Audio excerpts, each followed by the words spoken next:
There was no excuse for using illusions at a civilized gambling party, no matter how much of your fortune you'd frittered away on investments that anyone could have told you were foolhardy, bordering on idiotic. Elizabeth creaked to her feet. Her knee felt better. Her stomach did not.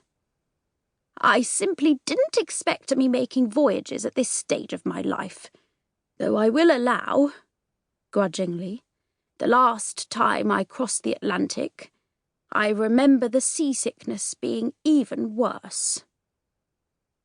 The last time had been in the other direction, when she and her husband left England behind in search of a different life in America. That ship had been far smaller, nothing like this enormous liner. Elizabeth snorted in reminiscence. Poor Ralph. He spent the first day rubbing my back and emptying basins before I was well enough to remember that I had packed one of Sarah's stomach-calming tonics, and that dried chamomile from your garden. Grief's jaws were not blunt of tooth. They snapped shut like a poacher's trap. Elizabeth stood with her hand clenched around her silver locket and kept painfully behind her teeth the urge to curse the dead for dying. She wanted to hurl magic at those green lamps for the pleasure of watching something shatter.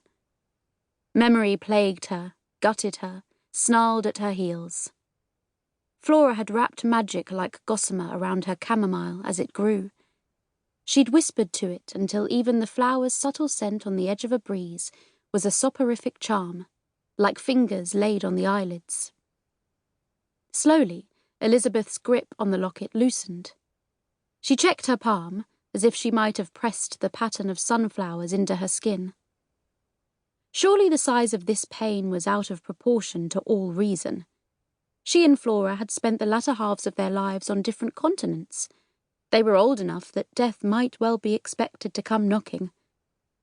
None of that made any difference to the way Elizabeth had been scooped out, left desolate and raging, when Miss Blyth had first shifted her feet on the carpet and blurted out the news of Flora's death. Their age made it worse. It was absurd. Elizabeth was too old to go around avenging murders.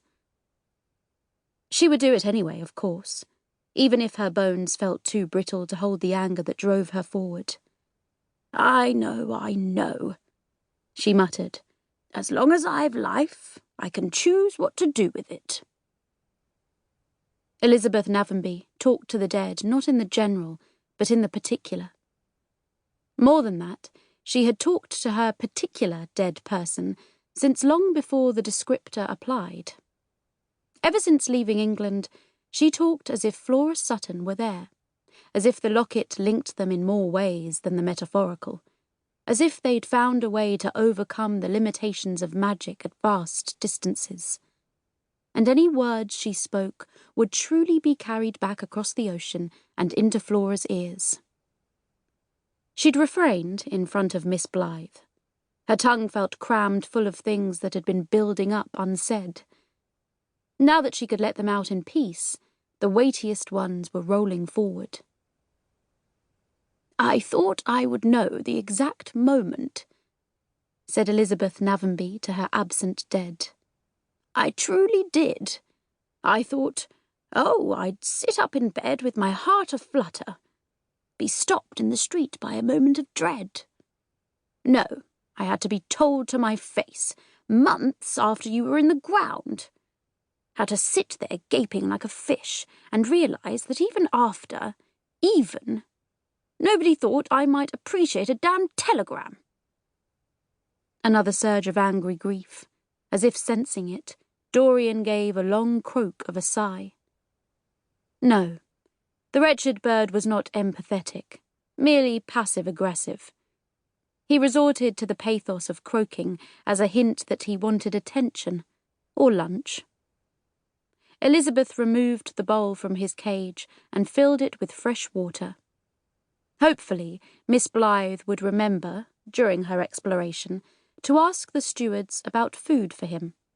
Unlikely. The girl was magpie-brained. They'd be lucky if she remembered her way back to the cabin. If you were here, you'd be telling me not to trust the girl at all.